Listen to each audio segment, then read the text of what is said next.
It is time now for the Sunday Roundtable, and we have called on the A team this morning, as in Boston Globe columnist Adrian Walker and Republican political analyst Andrew Goodrich. So a couple of A's. Great to have you with us, guys. Just let me put it on the table. You just heard Sonia Chang Diaz, setting aside the Maura Healey question, whether she will or will not run. Putting that aside here, what's your assessment of her candidacy? Adrian, let me start with you. She knows a ton about policy, but I think it's going to be a tough race for her. Andrew, what do you think? Yeah, she's trying to challenge the status quo, but it really, again, comes down to if Charlie Baker's going to run again and how kind of quixotic it might actually be for her. And she actually agreed with him on a couple of issues that we asked her about. The first to drop out of the Boston mayor's race, and now only 6 weeks away, was John Santiago. He isn't saying yet who he will endorse, but clearly he thinks it will be a woman of color.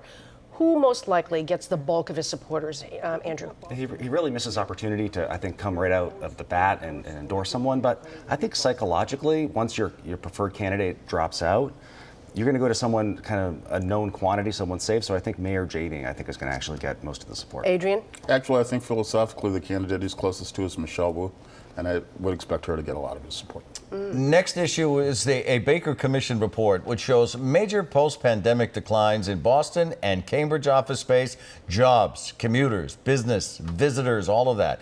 The governor wants to spend a big chunk of the federal stimulus money to help folks buy homes, train for new jobs, expand downtown areas where they live. Will Democrats in the legislature buy this, Adrian? They'll buy parts of it. They'll buy the housing part of it. But I mean, I think there's a lot of concern about what happens now with job patterns and what happens in downtown Boston. Andrew? Yeah, I have to agree. I think the housing part, I think, definitely is going to get support. And it's also the timing of it. You have to act really, really quick. And the legislature is really kind of dragging their feet on this. So I think a bigger chunk of Baker's proposals will actually get through. It'll be interesting to hear the debate in the House and the Senate over this, because I think, as you point out, there's a lot of answers that we don't have yet, that not even this study answered. And I wouldn't be surprised to see the House and the Senate disagree on quite a bit of this. Interesting. Moderate Republicans are still trying to oust Jim Lyons as chair of the Massachusetts Party. Now, 16 Republicans promise $1 million if the state committee pushes Lyons out before his 2023 election. Is this the ticket to ride for Lyons, Andrew? I think it still might be. I mean, think about this, that our guest tonight has twice as much cash on hand than the entire Mass Republican Party does today.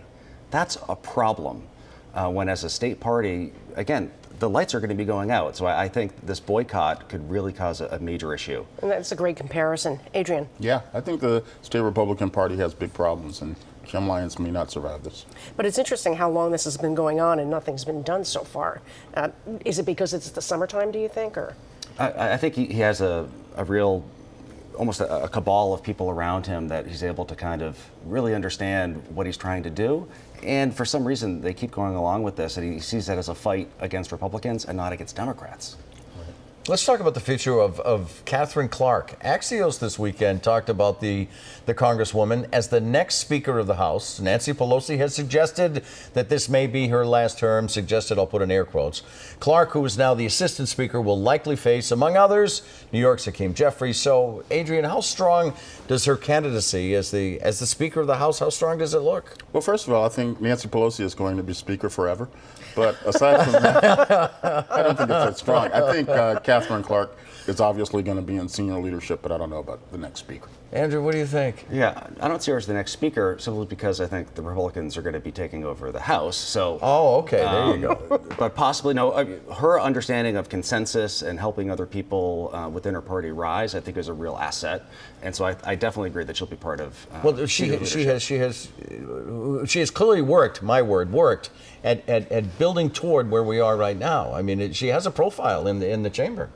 She certainly does, and again, that understanding of consensus, I think, will propel her to minority leader or some other major post. I mean, she's done a remarkable job of rising really quickly through the House. It feels like she was a state senator 10 minutes ago.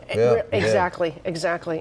So let's turn our attention to Beacon Hill. This week, our Secretary of State, William Galvin, called for the availability of mail-in voting for all federal offices, and he weighed in on the voting changes nationwide. Take a listen.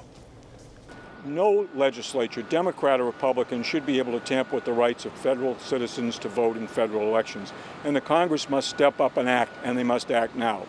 So, is this more evidence he's likely to run for an 8th term, Adrian? Well, first of all, he's completely right, but yes, it's more evidence that he'll run for an 8th term, and I firmly believe he will. So there's no question in your mind whatsoever? Zero. What about you, Andrew? You would think that at some point the dinosaur would see the asteroid coming. But again, this is someone who's been there since before Google was invented and eBay and even Pokemon.